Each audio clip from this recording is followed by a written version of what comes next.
Hello and welcome. आप सभी का हार्दिक स्वागत है हमारे यूट्यूब चैनल एनवीरा एजुकेशन पर। और मैं संपत लीड आप सभी के सामने आज C++ का एक नया टॉपिक जो कि एरे है उसके बारे में आज इस वीडियो में आपसे डिस्कस करूंगा। लेकिन वीडियो को शुरू करने से पहले एक छोटा सा रिक्वेस्ट है आपसे कि अगर आप इस चैनल पर नए हैं तो चैनल को सब्सक्राइब कर लीजिए और साइड में दिए गए बेल आइकन को क्लिक कर लीजिए। साथियों, वीडियो को शुरू करने से पहले एक महत्वपूर्ण सूचना है आप सभी के लिए कि अगर आप भी विद्युत विभाग भर्ती 2021 के अंडर जो है सूचना सहायक एग्जाम्स की तैयारी कर रहे हैं या अपकमिंग एग्जाम कंप्यूटर साइंस की जो है तैयारी कर रहे हैं, कंप्यूटर साइंस टीचर के एग्जाम्स की जो है तैयारी कर रहे हैं, तो आप हमारे चैनल के ऊपर विजिट करके उसके लिए जो उपयोगी मटेरियल्स हैं, पीडीएफ हो गया, वीडियो हो गया, तो उन सभी को आप डाउनलोड कर सकते हैं बिल्कुल मुफ्त में। ठीक है, आपको रिकॉर्डेड एंड लाइव क्लासेस जो है हमारे चैनल के ऊपर देखने को मिल जाएगी। और आप इसके लिए जो है पीडीएफ नोट्स या टेस्ट सीरीज या मॉडल पेपर डाउनलोड करना चाहते हैं तो आप हमारे टेलीग्राम चैनल एनवीरा एजुकेशन को जरूर सब्सक्राइब करें। आप हमारे टेलीग्राम चैनल के अंदर जाके जो है इन सभी को फ्री में डाउनलोड कर सकते हैं। साथियों, तो चलिए आगे बढ़ते हैं और आज टॉपिक के अंदर हम जो है आज इस वीडियो के अंदर जो है हम C++ के एरे से संबंधित जितने भी कॉन्सेप्ट है वो क्लियर करेंगे। साथियों, तो देखिए सबसे पहला जो पॉइंट अपने पास आता है वो है C++ का एरे। एरे का मतलब क्या होता है? एरे का अर्थ होता है जब एक ही प्रकार के डाटा का समूह होता है तो उसे हम जो है एरे के नाम से जानते हैं। यानी एरे के अंदर जो है एक ही प्रकार के डाटा का जो समूह होता है वो स्टोर करके रखा जाता है। अब देखिए इसका परिचय हम जानते हैं, इंट्रोडक्शन जानते हैं अगर एरे का, तो देखिए एरे जो होता है वो सेम डाटा टाइप के वेरिएबल का एक कलेक्शन होता है। जैसा कि अभी मैंने आपको बताया था कि एक ही प्रकार का जो डाटा टाइप है उसके कई सारे वेरिएबल हो सकते हैं, तो उनका जो कलेक्शन होता है वो आपका एरे कहलाता है। एरे का डाटा टाइप कोई भी हो सकता है। एरे के वेरिएबल अपने पास वाले मेमोरी लोकेशन पर स्टोर होते हैं। एरे का इनिशियलाइजेशन हमेशा जो है 0 से शुरू होता है। ठीक है, अब देखिए यहाँ पर इनिशियलाइजेशन के अंदर एक चीज आपको ये भी ध्यान रखना है कि आपने इनिशियलाइज कर दी तो जो वैल्यू स्टोर होगी तो उसका जो मेमोरी आपका जो उसका इंडेक्स नंबर जो होगा वो हमेशा 0 से स्टार्ट होगा। ठीक है, मान लिया आपने एरे के अंदर वैल्यू जो है 5 स्टोर की है तो वो जो है कुछ इस प्रकार से होगी 0 1 2 3 4, यानी 1 से लेकर 4 तक, तो ये हो गए 4 आपके, और एक 0 को प्लस ऐड करेंगे तो वो हो जाएगा टोटल 5। इसी प्रकार से अगर आप 6 बनाएंगे, अगर ठीक है एरे का जो साइज है वो अगर आप 6 डिक्लेयर करते हैं तो वहां पर आपको जो है 5 तक जो है ये ब्रैकेट बनाने पड़ेंगे, क्योंकि 5 तो ये ब्रैकेट हो गए और एक 0 वाला ब्रैकेट 6। तो इस प्रकार से आपको जो है उसको ध्यान में रखकर जो है ये एरे का साइज डिक्लेयर करना है। एरे का जो एलिमेंट पहला होता है उसका मेमोरी एड्रेस सबसे कम होता है। एरे का जो एलिमेंट पहला होता है वो उसका मेमोरी एड्रेस जो होता है सबसे कम माना जाता है। साथियों, चलिए आगे बढ़ते हैं। तो अब हम जानते हैं एरे का इस्तेमाल क्यों किया जाता है। तो देखिए अगर किसी स्टूडेंट का अगर नाम स्टोर करना हो तो उसके अलग अलग वेरिएबल बनाने पड़ते हैं। For example character student 1, character student 2, student 3, इस प्रकार से अलग अलग। लेकिन यही सारे काम जो है अगर हम एक ही जगह या एक ही लाइन में क्रिएट करना चाहे तो हम उसको कुछ इस प्रकार से लिखेंगे, कैरेक्टर और एरे। और यहाँ पर हम साइज अगर डिक्लेयर करेंगे तो साइज बन जाएगी, नहीं तो वो अनलिमिटेड, हम जितना चाहे उतने वेरिएबल उसके अंदर सेव करवा सकते हैं। तो ऊपर मैंने जो है स्टूडेंट 1, 2 और 3 में अलग अलग वैल्यू डाली थी, जैसे राकेश, राधा, मीनाक्षी। तो उसी प्रकार से हम अगर वही काम अगर एरे की मदद से करना चाहे तो कुछ हम इस प्रकार से लिखकर जो है उसके अंदर स्टोर करवा सकते हैं। ये तीनों वैल्यू डबल कोटेशन के बीच में लिख देंगे, राकेश, राधा और मीनाक्षी, तो ये जो है इसके अंदर स्टोर हो जाएगा। चलिए आगे बढ़ते हैं। अब हम बात करेंगे साथियों कि एरे कितने प्रकार के होते हैं। तो देखिए एरे को दो प्रकार हुए। एरे के दो प्रकार है, एक है आपका सिंगल डायमेंशनल एरे या 1 डायमेंशनल एरे, और दूसरा है आपका मल्टी डायमेंशनल एरे या 2D एरे। अब हम इनको जो है ब्रीफली जानेंगे साथियों। तो देखिए सबसे पहले मैं जो डिस्कस करने वाला हूं वो है 1 डायमेंशनल एरे या 1D एरे। तो देखिए इसको सिंगल डायमेंशनल एरे या 1 डायमेंशनल एरे के नाम से जाना जाता है। इसका सिंटेक्स आप देखिए, डाटा टाइप आता है, सबसे पहले इसके अंदर डाटा टाइप को लिखना पड़ेगा, उसके बाद उस एरे का नाम आप क्या रखना चाहते हैं वो लिखेंगे, और यहां पर आप उस एरे की जो है साइज डिक्लेयर करेंगे यहां पर साथियों। उसके बाद देखिए आप यहां पर जो है मैं यहां पर जो है आपके सामने एक एग्जांपल लाता हूं। यहां पर देखिए मैंने डाटा टाइप डिक्लेयर किया है इंटीजर प्रकार का।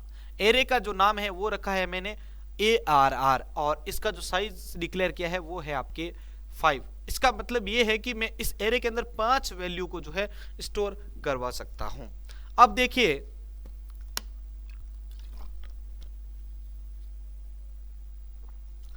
सिंगल डायमेंशनल एरे को हम किस प्रकार से जो है इनिशियलाइज कर सकते हैं। तो यहां पर आप देखिए डाटा टाइप सबसे पहले लिखा जाएगा, उसके बाद उस एरे का नाम यहां पर जो है लिखा जाएगा। इसके अंदर हम जो है अपने साइज जो होता है एरे के लिए वो डिक्लेयर करेंगे और उसके अंदर जो है हम वैल्यू यहां पर असाइन करेंगे। ये होता है इनिशियलाइजेशन।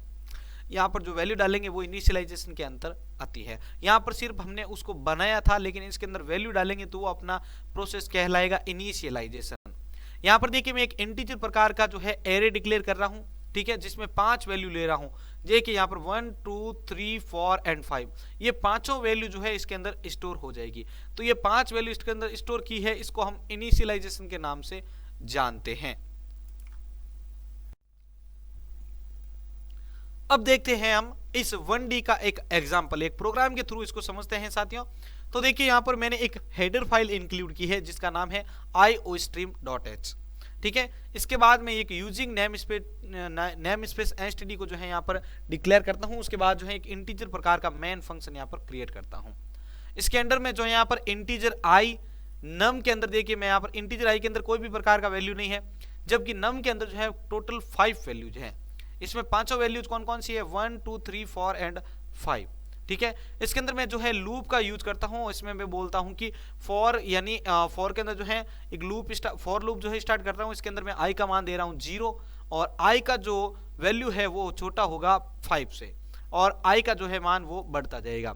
इसके अंदर मैं एक स्टेटमेंट को प्रिंट करवाता हूं सी आउट के थ्रू, एरे नंबर इज, ठीक है। और उसके आगे जो है नंबर के अंदर जो भी वैल्यू आएगा वो नंबर के आई के अंदर जो है स्टोर हो जाएगा, या नंबर के आई के अंदर जो वैल्यू है वो यहाँ पर प्रिंट हो जाएगी। और एंडल के थ्रू हम उस लाइन को नीचे, जो भी इसके आगे का जो नेक्स्ट आउटपुट होगा उसको हम जो है नीचे वाली लाइन में लेके जा सकते हैं। अब रिटर्न जो है यहाँ पर वापस आ जाएगा इसके पास। और अब इसका आउटपुट अगर हम देखें तो किस प्रकार का आउटपुट मिलेगा, तो देखिए इसका आउटपुट इस प्रकार से देखने का मिलेगा, एरे नंबर इज 1 2 3 4 एंड 5, यानी 5 तक तो है, 5 तक जो है इसके अंदर ये वैल्यू स्टोर करवा सकता है फॉर लूप के थ्रू। तो यहाँ पर हमने जाना है कि 1D एरे को किस प्रकार से प्रयोग में लिया जाता है और ये कैसे कार्य करता है। अब आगे बढ़ते हैं और हम जानते हैं 2D एरे के बारे में। तो देखिए यहाँ पर एड्रेस में 4 और 4 का फर्क है, क्योंकि सिस्टम 32 बिट होने के कारण इंटीजर का साइज जो होता है वो 4 बाइट्स का होता है, इसलिए मेमोरी एड्रेस में 4 का जो है फर्क है। अगर एरे का डाटा टाइप कैरेक्टर होता तो एड्रेस में 1 और 1 का फर्क होता। इंडिडेक, अब यहाँ पर मैं जो है आपके सामने इस वैल्यूज को जो है एक टेबल के थ्रू समझाता हूँ। मैंने यहाँ पर इसके अंदर वैल्यू डाली है, ठीक है। एरे 0 एरे 1 ये जो है इनका इंडेक्स नंबर है, ठीक है। यहाँ पर जो है ये स्थान का उनका नाम है कि ये कौन सा स्थान है, तो एरे का 0, ये 1 2 3 एंड 4 तक टोटल 5 एलिमेंट्स हो गए। इसके अंदर जो है मैं एलिमेंट डाल रहा हूँ तो 1 2 3 4 5, और ये जो है इसके जो है मेमोरीज का एड्रेस है, जो भी अंदर हमने वैल्यू स्टोर करवाई है उन सभी का ये एड्रेस है साथियों। तो आशा करता हूं यहां तक आपको समझ में आया होगा। अब आगे बढ़ते हैं इसके अंदर। तो देखिए यहां पर हम जानते हैं हम मल्टी डायमेंशनल एरे के बारे में। तो देखिए मल्टी डायमेंशनल एरे का एक सिंटेक्स देखते हैं यहाँ पर। तो यहाँ पर देखिए उसका सिंटेक्स आएगा, सबसे पहले कि डाटा टाइप लिखा जाएगा, उसके बाद उस एरे का नाम लिखा जाएगा, उसके अंदर हम कितनी रो रखना चाहते हैं और कितनी जो है कॉलम रखना चाहते हैं उन सभी का जो है साइज यहाँ पर एंटर करना पड़ेगा, रो साइज और कॉलम साइज एंटर करना पड़ेगा।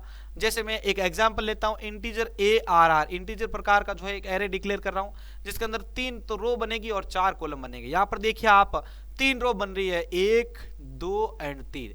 कॉलम देख लीजिए यहाँ पर आपको 4 देखने को मिलेंगे, एक तो ये वाला कॉलम, 2 3 और या 4, यानी ये 4 कॉलम बन गए हैं यहाँ पर, ठीक है। तो इस प्रकार से जो है हम मल्टी डायमेंशनल एरे को बना सकते हैं साथियों। अब देखिए इसको है जो हम एक एग्जांपल के थ्रू समझते हैं।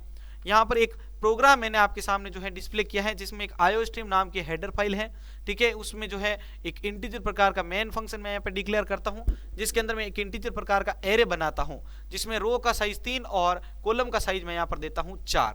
अब इसके अंदर देखिए कि यहाँ पर जो है हमने 3 रो बनाई है, तो तीनों रो के अंदर ये डाटा जाएगा और 4 कॉलम के अंदर जो है ये डाटा स्टोर होगा। तो देखिए पहले वाले एरे के अंदर जो है पहले वाली जो रो होगी उसके अंदर होगा 1 2 3 4, नेक्स्ट वाले में 5 6 7 8, उससे भी जो नेक्स्ट थर्ड वाली जो रो होगी उसके अंदर होगा 9 10 11 एंड 12। इस प्रकार से जो ये वैल्यू इसके अंदर स्टोर होगी। दूसरा एक और वेरिएबल बना रहा हूं इंटीजर प्रकार का i और j, जिसके अंदर अभी कोई भी प्रकार की वैल्यू मैंने स्टोर नहीं की है, ये फॉर लूप के लिए मैंने यहाँ पर डिक्लेयर की है। इसके अंदर आप देखेंगे तो यहाँ पर मैंने जो है i का मान दिया है फॉर लूप के अंदर 0, i का मैं बोलता हूं कि इसका जो मान होगा वो 3 से छोटा होगा और i का मान 1 से प्लस होगा। इसी के अंदर जो है एक इंटरनल एरे और मैं डिक्लेयर करता हूं जिसमें मैं j का मान देता हूं 0 और j का जो मान होगा वो 4 से छोटा होगा। इसके अंदर देखिए आप j का मान जो है 1 प्लस होता जाएगा जैसे जैसे लूप चलेगा। इसके अंदर मैं जो है एक स्टेटमेंट को प्रिंट करवाता हूं सी आउट और i का मान और j का मान। उसके बाद जो इस एरे के अंदर i और j का जो मान है वो यहाँ पर प्रिंट हो जाएगा। मैंने आपको कई दफा बताया है कि जो चीज डबल कोटेशन के बीच में लिखी जाती है वो एज इट इज प्रिंट हो जाती है, और जो चीज विदाउट कोटेशन लिखी जाती है जैसे ये लिखा गया है तो उनके अंदर मान क्या है वो स्क्रीन के ऊपर जो है आपके प्रिंट में आएगा। तो इस प्रकार से हम जो है मल्टी डायमेंशनल एरे को समझ सकते हैं। अब अगर इस प्रोग्राम को मैं कंट्रोल प्लस F9 के थ्रू रन करता हूं तो उसका आउटपुट आपको कुछ इस प्रकार से देखने को मिलेगा, यानी एरे का 0 और 0 के अंदर 1, 0 1 के अंदर 2, 0 2 के अंदर 3, इस प्रकार से जो है ये एक रो बनेगी जैसे 1 2 3 4, इस प्रकार से 1 2 3 4 और 1 2 3 4, ये 3 रो बनेगी और तीनों रो में ये डाटा स्टोर हो जाएगा। साथियों ये था मल्टी डायमेंशनल एरे। तो साथियों आज इस वीडियो में हमने एरे से संबंधित संपूर्ण जो टॉपिक था वो डिस्कस किया है। एरे कितने प्रकार के होते हैं, एरे क्यों बनाया जाता है, एरे को बनाने का क्या रीजन है और ये आपके लिए किस प्रकार से फायदेमंद है। एरे का यूज करेंगे तो आपको जो है बार बार किसी चीज को डिक्लेयर करने की झंझट से जो है आप छुटकारा पा सकते हैं। साथियों तो यहाँ पर अब लास्ट में जाते समय आपसे एक रिक्वेस्ट करना चाहूंगा कि अगर आपको ये वीडियो अच्छा लगा है तो लाइक कर दीजिएगा और चैनल को सब्सक्राइब कर दीजिएगा। आप इस पीडीएफ को प्राप्त करना चाहते हैं तो आप हमारे टेलीग्राम चैनल एनवीरा एजुकेशन को जरूर ज्वाइन करें, वहां पर आपको ये पीडीएफ जो है देखने को मिल जाएगी साथियों, ठीक है। और आप जो है हमें फेसबुक और इंस्टाग्राम के ऊपर अभी तक फॉलो नहीं किया हो तो आप जो है वहां पर जाके हमारे एनवीरा एजुकेशन के पेज को फॉलो जरूर करें साथियों। तो इन्हीं सभी के साथ मैं संपत लीड आप सभी से अलविदा लेता हूं। मिलते हैं एक नेक्स्ट वीडियो के साथ। धन्यवाद।